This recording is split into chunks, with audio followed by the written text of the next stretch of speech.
আসসালামু আলাইকুম। Dream trust শুরু করেন আপনাদেরকে স্বাগতম। চিয়াংমাই আম থাইল্যান্ডের একটি বিশ্ববিখ্যাত একটি আম এবং ওয়ার্ল্ড র্যাঙ্কিং একটি আম হচ্ছে এই চিয়াংমাই আম।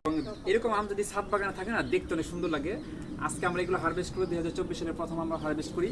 আর আমগুলো এখান থেকে না ছেড়ে এই গেট থেকে ছেড়ে ফেলতে হবে, যাতে এখান থেকে পরবর্তী কুশিগুলো বের হয় আর কি। বিসমিল্লাহ বিসমিল্লাহ বিসমিল্লাহির রহমানির রহিম। আলহামদুলিল্লাহ, আমাদের বিগ সাইজের আমটা ছিঁড়ে ফেললাম। আমরা কিছু এখান থেকে আমাদের এই আমগুলো একটু হারভেস্ট করবো। দেখেন আমরা এই আমগুলো একটু হারভেস্ট করি। হ্যাঁ, এই তারপর আমাদের এখানে আরও একটা আম আছে, এটা আমরা হারভেস্ট করে ফেলি।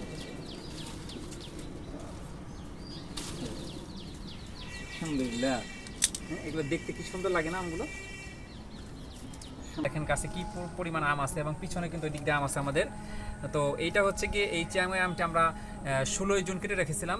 প্রায় আজকে হচ্ছে গিয়ে 13 দিন, এটা আজকে লাইফ টাইম চলতেছে। 13 দিন পরে এরকম কালার আসছে এবং সুমিষ্ট একটা সুন্দর ফ্লেভার আসতেছে। তো এটা আসলে আমরা গাছ থেকে কোনো পাকা খাওয়ার সৌভাগ্য হয় নাই। আমরা এটা 12 দিন পরে এটা পাকলো এবং আজকে আমরা এটা খেয়ে দেখবো যে আসলে এটার স্বাদটা আসলে কেমন হয়। হ্যাঁ, তো এটা একটা গুণাগুণ দেখলাম যে ভালো, এখানে কিন্তু কোনো পচন আসেনি।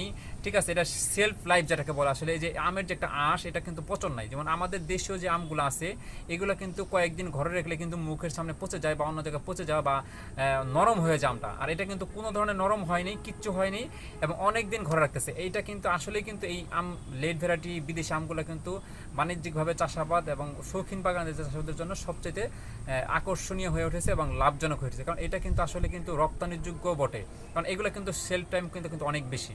কারণ এটা আপনার ঘরে রাখলে নষ্ট হচ্ছে না, পচতেছে না, নরম হচ্ছে না, এটা আপনার এক্সপোর্ট করতে পারবেন।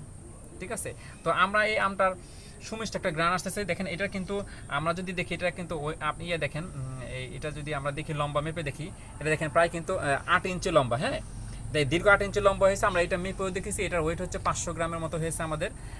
তো আমরা এটা একটু খেয়ে দেখবো যে আজকে আমাদের এটার টেস্টটা কেমন। তো আমরা একটু বিসমিল্লাহ বলে কাটি। বিসমিল্লাহির রহমানির রহিম।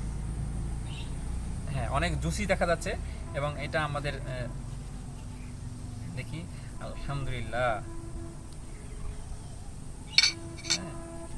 ও ও অনেক জুসি পড়ে যাচ্ছে। দেখেন কি সুন্দর কালার আসছে। হ্যাঁ, অনেক অনেক সুন্দর একটা কালার ফ্লেভার আসছে।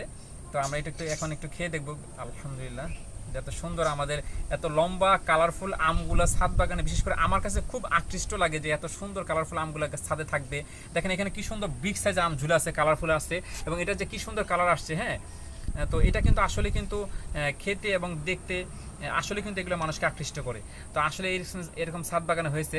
আলহামদুলিল্লাহ, হ্যাঁ, দেখেন এটা আমাদের এসে কি সুন্দর হয়েছে। আলহামদুলিল্লাহ, তো এত সুন্দর ছাদ বাগান আম হয়েছে। একটু খেয়ে দেখি। বিসমিল্লাহির রহমানির রহিম।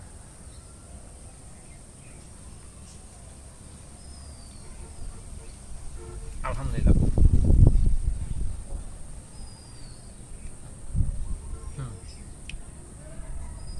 অনেক সুস্বাদু, মিষ্টি এবং আমার কাছে কিন্তু ওরকম কোনো খারাপ দিক এটা লাগেনি। আমার কাছ থেকে সব দিক থেকে এটা ভালো লাগছে। তবে সব আম যে একই রকম মিষ্টতা আসবে এটা কিন্তু না। আপনার যদি আমাদের দেশে আম রূপালী আমের সাথে যদি সব আমকে তুলনা করেন যে ওই আমের মতো করে মিষ্টি হবে, এটা কিন্তু আসলে আশা করা যাবে না। কিন্তু আমের যে আসলে একটা নর্মাল রেঞ্জে একটা মিষ্টতা থাকা দরকার, এটা আলহামদুলিল্লাহ অনেক ভালো মিষ্টি, ওরকম কোনো আঁশ নেই এবং সুমিষ্ট এবং কালারফুল সুন্দর একটি গ্রান আছে। ধন্যবাদ সবাইকে, দেখা হবে নেক্সট কোনো ভিডিওতে। আসসালামু আলাইকুম।